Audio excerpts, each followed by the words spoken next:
Israel ఇరాన్ల మధ్య war మొదలై తాజాగా మోర్ దెన్ ఎ వీక్ అవుతుంది. రోజు రోజుకు ఇరాన్ వైపే నష్టాలు కనబడుతున్నాయి. ఇరాన్ వీక్ అండ్ వల్నరబుల్ పొజిషన్లో ఉన్నట్టు స్పష్టంగా కనబడుతుంది. అంటే కంపారిటివ్లీ ఇజ్రాయెల్ది సుపీరియారిటీ ఉంది, ఆధిక్యత ఉంది. ఇరాన్ ఏమో బలహీనంగా కనబడుతుంది. ముఖ్యంగా దీనికి కారణాలేంటి? ఒకటి, ప్రపంచంలో ఇజ్రాయెల్ వైపు సపోర్ట్ ఎంత ఉంది, ఇరాన్ వైపు సపోర్ట్ ఎంత ఉంది. ఈ సపోర్ట్ అంటే ఎక్స్టర్నల్ సపోర్ట్ తీసుకుంటే ఇజ్రాయెల్కు సంపూర్ణమైన అండదండలు ఇస్తుంది అమెరికా. ఆయుధాలు ఇస్తుంది, డిప్లొమాటిక్ సపోర్ట్ ఉంది, ఈవెన్ అవసరమైతే వార్లో భాగమవుతానంటోంది. ఇజ్రాయెల్ పైన దాడులు జరిపితే దాన్ని రెసిస్ట్ చేస్తామంటోంది. అమెరికా దాని మిలిటరీ బేసెస్, ఈ ప్రాంతంలో అమెరికన్ అలైస్, వీళ్ళందరితో కలిసి ఇజ్రాయెల్కు ఒక పెద్ద అండ. ఇజ్రాయెల్ దాడిని అమెరికా అలైస్ అయిన సౌదీ అరేబియా, యుఏఈ లాంటి దేశాలు బహిరంగంగా ఖండించినా అల్టిమేట్లీ ఓవరాల్గా ఇజ్రాయెల్కు వ్యతిరేకంగానే అయితే పొజిషన్ తీసుకోరు. ఖండించడం వేరు, ప్రాక్టికల్గా పొజిషన్ తీసుకోవడం వేరు. ఇందుకు భిన్నంగా ఇరాన్కు మద్దతు ఇచ్చే దేశాలు రష్యా, చైనా. కానీ రష్యా మాట సాయం చేసే పరిస్థితే తప్ప ఆయుధాలు ఇవ్వడము, ప్రత్యక్షంగా రంగంలో దిగి ఇరాన్కు మద్దతుగా నిలబడే పరిస్థితి లేదు. ఇది సిరియాలోనే రష్యన్ వీక్నెస్ అర్థమైంది. నేను ఇంకో వీడియోలో ఎక్స్ప్లెయిన్ చేశాను. అమెరికాను హెచ్చరించింది రష్యా, కానీ ఇరాన్కు మాత్రం ఆయుధాలు ఇవ్వడం లేదు అని. మీరు ఆ వీడియో చూడండి కావాలంటే. అందులో ఎక్స్ప్లెయిన్ చేశాను ఎందుకు రష్యా మాట సాయమే చేస్తోంది తప్ప సాయుధ సాయం చేయడం లేదు, మూట సాయం చేయడం లేదు. దానికి రీజన్స్ ఎక్స్ప్లెయిన్ చేశాను. ఇక చైనా అసలు మొదటి నుంచి కూడా ఈ ఇంటర్నేషనల్ కాన్ఫ్లిక్ట్లో ప్రొయాక్టివ్గా డైరెక్ట్గా ఇన్వాల్వ్ అవడం తక్కువ.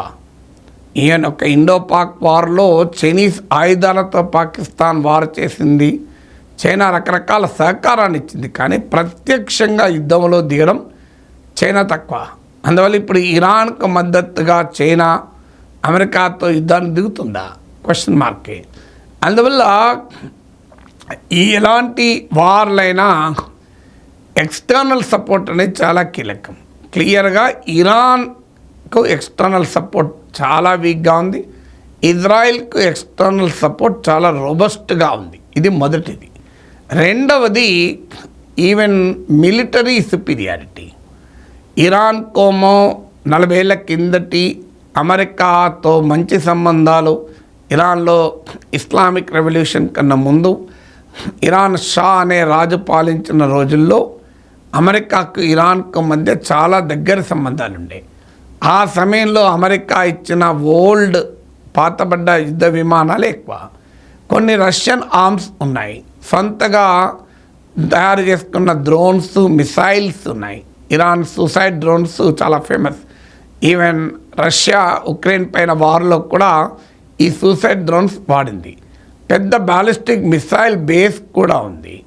కానీ కంపారిటివ్లీ ఇజ్రాయెల్కు మిలిటరీ సుపీరియారిటీ క్లియర్గా కనబడుతుంది, ఎయిర్ సుపీరియారిటీ కనబడుతుంది. సో మీకు కంపారిటివ్లీ ఇజ్రాయెల్ ఎయిర్ డిఫెన్స్ బలంగా ఉంది, ఇరానియన్ ఎయిర్ డిఫెన్స్ వీక్ ఉంది. అందువల్ల బ్యాటిల్ ఫీల్డ్ సుపీరియారిటీ రెండవ అంశము ఇరాన్ బలహీనతకు. మూడవది, ఇరాన్ న్యూక్లియర్ ప్రోగ్రాంపై ఆశలు పెట్టుకుంది.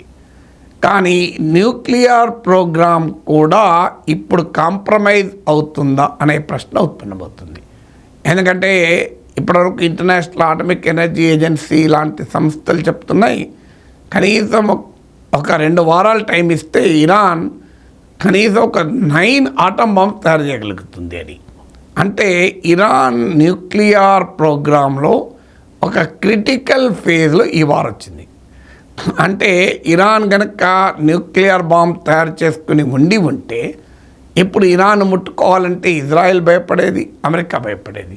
ఇప్పుడు మీరు గమనించండి, ఇండియా పాకిస్తాన్ వార్ ఒక దశ చేరుకుంటే అమెరికా హడావుడి చేసింది, ప్రపంచమంతా హడావుడి చేసింది. ఇప్పటికీ నార్త్ కొరియాను అమెరికా ఏమీ చేయలేకపోతుంది. సో అందువల్ల ఇరాన్ న్యూక్లియర్ ప్రోగ్రామ్ ఆ క్రిటికల్ దశ చేరక ముందే ఇజ్రాయెల్ దాడి చేసింది. దాడి చేయడము కూడా ఈవెన్ న్యూక్లియర్ బేసెస్ను కూడా నటాంగ్ న్యూక్లియర్ బేస్ అటాక్ చేసింది. ఇప్పుడు కీలకమైన Iran nuclear enrichment facility under గ్రౌండ్లో 80 to 90 మీటర్స్ దిగువన వాళ్ళు ఏర్పాటు చేసుకున్న దాన్ని కూడా అమెరికా భారీ big bomb mother of all బాంబ్స్తో B-2 బాంబర్ ఎయిర్క్రాఫ్ట్లతో అటాక్ చేస్తే దెబ్బతింటుంది అని అంటున్నారు.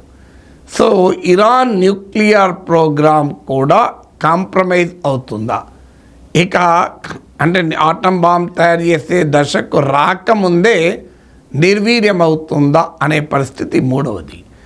నాలుగవది, అసలు ఈ వార్ ఒక రకంగా స్ట్రాటజిక్గా ఇరాన్ను కాట్ బై సర్ప్రైజ్. ఇరాన్ బహుశా ఊహించినట్టు లేదు, అంచనా లేదు. ఎందుకంటే ఎవరైనా తమ ఆర్మీ చీఫ్, తమ టాప్ న్యూక్లియర్ సైంటిస్టులు వాళ్ళ ఇళ్లలో ఉంటారు. ఈ టైంలో వాళ్ళ ఇళ్లలో ఉన్నారు గనక ఫిజికల్గా వాళ్ళని ఇజ్రాయెల్ టార్గెట్ చేసి లేపేయగలిగింది. కనీసం మనకు పోలీసులు వస్తానంటేనే ఒక నేరస్తుడు కావచ్చు, లేదా అరెస్ట్ అవుతారు. నేరం చేయకపోయినా పోలీసులు అరెస్ట్ చేస్తారనుకుంటే అజ్ఞాతంలోకి వెళ్ళిపోతారు. మరి వాళ్ళ అజ్ఞాతంలోకి ఎందుకు వెళ్ళలేదు? సేఫ్ బంకర్లలో ఎందుకు దాక్కోలేదు? ఎందుకు సురక్షితమైన ప్లేసెస్లో ఆ టాప్ న్యూక్లియర్ సైంటిస్టులను, టాప్ ఆర్మీ అఫీషియల్స్ను రహస్యంగా ఇరాన్ ఎందుకు ఉంచలేకపోయింది అంటే కారణం ఏంటంటే ఇరాన్ బహుశా ఊహించుండదు ఈ దాడి జరుగుతుంది. ఎందుకంటే అమెరికా ఇరాన్తో చర్చలు జరుపుతున్న సమయంలో ఈ దాడి జరిగింది. June 13th అంటే 1 day బిఫోర్, మీకు 1 or 2 days before 6th round of talks మొదలవుతుంది. ఆ టైంలో అటాక్ చేసింది. అంటే ఇది మరి దీని మీద అనేక థీరీలు ఉన్నాయి. ఒక థీరీ, ట్రంపే ఇరాన్ను మోసం చేశాడు, అంటే ఇరాన్ను ఒక రకమైన భ్రమల్లో పెట్టాడు. అంటే ఇక దాడి చెయ్యము, చర్చల ద్వారా పరిష్కరించుకుంటామని భ్రమల్లో పెట్టి చర్చలు జరుపుతున్న సమయంలో తన మిత్రదేశమైన ఇజ్రాయెల్తో దాడి చేయించాలని ఒక థీరీ. రెండవ థీరీ ఏంటంటే ట్రంప్ ఇరాన్తో చర్చలు జరిపి న్యూక్లియర్ డీల్ కుదుర్చుకుంటే ఇంత బలహీనమైన పొజిషన్లో ఉన్న ఇరాన్ను దెబ్బతీయలేము గనక ట్రంప్ చర్చలను కూడా ఆటంకపరిచేందుకు ఇజ్రాయెలే అమెరికాకు చెప్పకుండా దాడి చేసిందన్నది ఇంకో థీరీ. ఏ థీరీ నిజమో మనకు తెలియదు, కానీ క్లియర్గా ఇరాన్ వాజ్ స్ట్రాటజిక్ సర్ప్రైజ్గా ఈ అటాక్స్ వచ్చింది. ఐదవది ఇరాన్ ప్రాక్సీస్. మీరు హిస్టారికల్గా చూస్తే ఇరాన్ ఇజ్రాయెల్తో జరిపిన ఫైట్లో అత్యధికంగా తన ప్రాక్సీస్తో పోరాడింది. అంటే తన ప్రాక్సీస్ అంటే నేను చాలాసార్లు చెప్పాను, గాజాలో హమస్, లెబనాన్లో హిజ్బుల్లా, అలాగే ఇరాక్లో షియా మిలిషియా, యమన్లో హుతీలు, వీరితో పాటు సిరియాలో బషర్ ప్రభుత్వం. ఇప్పుడు అందరూ వీక్ అయ్యారు. సిరియాలో అయితే బషర్ ప్రభుత్వం పతనం కూడా అయిపోయింది. సో చాలా మిత్రులందరూ తన ప్రతిఘటన కూటమి యాక్సిస్ రెసిస్టెన్స్ కంప్లీట్గా వీక్ అయినటువంటి సమయంలో ఇరాన్ జరిగింది. అంటే ఇరాన్కు ఏ ప్రాక్సీస్ అయితే ముందు పెట్టి ఇజ్రాయెల్ను ఇప్పటిదాకా ఉక్కిరిబిక్కిరి చేసిందో ఇరాన్, ఆ అడ్వాంటేజ్ కాస్త కోల్పోయింది. సెవెంత్ది అమెరికన్ వైఖరి. ఎందుకంటే ఇరాన్ కాన్ఫ్లిక్ట్లో అమెరికా వైఖరి చాలా చాలా కీలకం. ఎందుకంటే అమెరికా సపోర్ట్ చేయలేకుండా ఫైనల్ విక్టరీ ఇరాన్ పైన ఇజ్రాయెల్కి సాధ్యం కాదు. ఎందుకంటే ఇరాన్ దగ్గర ఉన్న అండర్ గ్రౌండ్ న్యూక్లియర్ ఫెసిలిటీస్ను ధ్వంసం చేయగలిగే కెపాసిటీ ఇజ్రాయెల్కి లేదు. ఆ స్థాయి బాంబులు లేవు, ఆ స్థాయి ఫైటర్ ఎయిర్క్రాఫ్ట్ లేదు. ఆ పని అమెరికా మాత్రమే చేయగలుగుతుంది. అంతకుముందు బైడెన్ అడ్మినిస్ట్రేషన్ ఉన్నప్పుడు, ట్రంప్ అడ్మినిస్ట్రేషన్ ఉన్నా బైడెన్ ఉన్నా అమెరికాకు ఇరాన్కు పడదు. కానీ బైడెన్ అడ్మినిస్ట్రేషన్ న్యూక్లియర్ ఫెసిలిటీస్ని అటాక్ చేయకూడదు అని క్లియర్గా ఇజ్రాయెల్ని రెస్ట్రిక్ట్ చేసింది. కానీ ట్రంప్ మాత్రం ఇజ్రాయెల్ అటాక్ చేయడాన్ని అప్రిషియేట్ చేయడమే కాకుండా తానే స్వయంగా రంగంలో దిగి ఇరాన్ న్యూక్లియర్ ఫెసిలిటీస్ నాశనం చేస్తామని మాట్లాడుతున్నాడు. అందువల్ల క్లియర్గా బెల్లిజరెంట్ పోస్టరింగ్ అంటారు. అంటే గతంలో బైడెన్ ప్రభుత్వంతో పోలిస్తే ట్రంప్ ప్రభుత్వం చాలా తీవ్రమైన యాంటీ ఇరాన్ స్టాండ్ తీసుకుంటోంది. ఇది ఇరాన్కు వస్తున్నటువంటి అతిపెద్ద సమస్య. 8వది within the country Iran's Islamic regime most అన్పాపులర్గా ఉన్న సమయంలో ఈ దాడి జరిగింది. మనం చూసాం, హిజబ్ సరిగా ధరించలేదని చెప్పి ఒక అమ్మాయిని తీసుకెళ్ళి కస్టడీలో చంపేస్తే ఇరాన్ మొత్తం అలా ఉడికిపోయింది. సో పెద్ద ఎత్తున ఇరాన్ అంతటా నిరసనలు వ్యక్తమయ్యాయి. ఇరాన్లో డెమోక్రసీ లేదు, ఫ్రీడమ్ లేదు, పొలిటికల్ రిఫార్మ్స్ లేదు గనక ఇరాన్లో ఉన్నటువంటి డిస్కంటెంట్ను మనము పూర్తిగా అంచనా వేయలేము. కానీ డెఫినెట్గా ఇరాన్ ప్రజల్లో ఇస్లామిక్ రెజీమ్ పైన తీవ్రమైన వ్యతిరేకత ఉంది. అందుకే నెతన్యాహు నేరుగా ఇరాన్ పౌరులను ఉద్దేశించి మీ ప్రభుత్వాన్ని పడగొట్టి మీ స్వేచ్ఛను మీరే కాపాడుకోండి అని పిలిపించారు. ఈవెన్ ట్రంప్ కూడా పిలిపించాడు. 9వది అమెరికా విధించిన శాంక్షన్స్ వల్ల ఇరానియన్ ఎకానమీ క్రిపుల్ అయింది. ఇరాన్ తాను ఉత్పత్తి చేసే చమురును గ్యాస్ను అమ్ముకోలేని పరిస్థితి. సో ఫారిన్ ఎక్స్చేంజ్ లేదు, ఆయుధాలు కొనుగోలు చేసే ప్రసక్తి లేదు, అవకాశం లేదు. ఇప్పుడు ఆల్రెడీ ఫ్రెజైల్గా ఉంది ఇరాన్ ఎకానమీ, చాలా దుర్బల స్థితిలో ఉంది అమెరికా శాంక్షన్స్ వల్ల. మీకు మూలిగే నక్క పైన తాటికాయ పడ్డట్లు ఇప్పుడు ఇరాన్ ఎనర్జీ ఇన్ఫ్రాస్ట్రక్చర్ను కూడా ఇజ్రాయెల్ టార్గెట్ చేసి అటాక్ చేస్తుంది. దీంతో ఇరాన్ ఎనర్జీ ప్రొడక్షన్ కూడా బాగా దెబ్బతింటుంది. అందువల్ల ఎకనామిక్గా కూడా ఇరాన్ క్రిపుల్ అయింది. 10 తోటి ఇస్లామిక్ కంట్రీస్. సో అమెరికా మిత్ర దేశాలుగా ఉన్న Saudi Arabia, United Arab Emirates, Bahrain, ఇలా జోర్డాన్, ఇలా చాలా దేశాలు ఉన్నాయి, పాకిస్తాన్, ఇవన్నీ కూడా తోటి ఇస్లామిక్ కంట్రీస్. ఇరాన్తో వాళ్లకు సంబంధాలు ఎలా ఉన్నాయన్నది కన్నా కూడా ఈ దేశాలు చాలా మట్టుకు అమెరికా మిత్ర దేశాలు. కానీ ఇటీవల ఇరాన్ కాస్త మెరుగుపరచుకోవడం మొదలుపెట్టింది. అందువల్ల ఇరాన్ పాకిస్తాన్ రిలేషన్స్ ఇంప్రూవ్ అయ్యాయి. చైనా ఆధ్వర్యంలో ఇరాన్కు సౌదీ అరేబియాకు మధ్య ఒప్పందమే కుదిరింది ఆ మధ్య. కానీ సడన్గా ఈ పరిణామాలు వచ్చాయి, గాజాలో యుద్ధము. సో ఈ పరిణామాల నేపథ్యంలో ఈ దేశాలు ఇరాన్కు మద్దతుగా ఎంత మేరకు నిలబడతాయనేది క్వశ్చన్. అమెరికా చాలా తెలివిగా ఈ దేశాలను ఇరాన్కు అండగా నిలవకుండా తన అగ్రెసివ్ డిప్లొమసీ మొదలుపెట్టింది. అందుకే మీరు చూడండి, ఇటీవల Trump Saudi Arabia, United Arab Emirates, Qatar పర్యటించి వెళ్ళారు. ఈ ప్రాంతంలో ఈ 3 కీలక దేశాలు. అప్పటికి ఇంకా ఇరాన్ పైన వార్ మొదలు కాలే. కానీ డెఫినెట్గా ట్రంప్కు తెలియదా ఇరాన్ పైన ఇజ్రాయెల్ ఏం చేయబోతోంది ఫ్యూచర్లో అని. అందువల్ల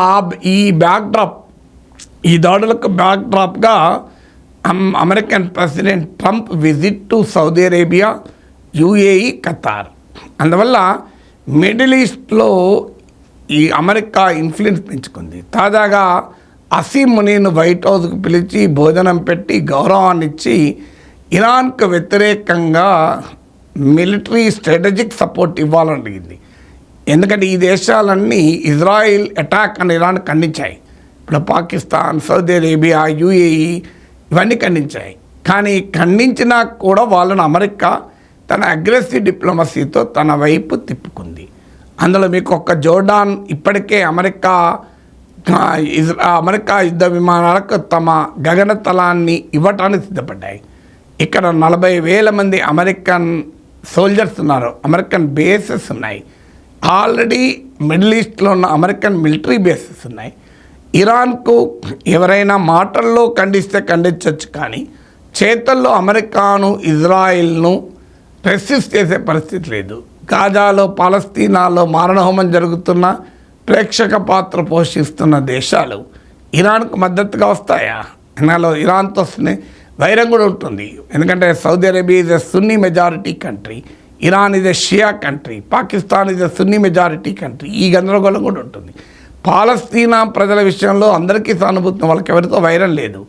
కానీ మీకు ఇరాన్తో సౌదీ అరేబియా గొడవలు కూడా ఉన్నాయి. ఇరాన్ మద్దతుదారులైన హూతీలు సౌదీ ఆరామ్కో ఆయిల్ కంపెనీపై కూడా అటాక్ చేశారు. సో అందువల్ల ఈ మధ్య తగ్గినాయి, కానీ మొదటి నుంచి వైరం ఉంది. సో అందువల్ల ఇరాన్కున్న చుట్టూ ఉన్న ఈ 10 బలహీనతలు makes Iran the weakest in the present moment.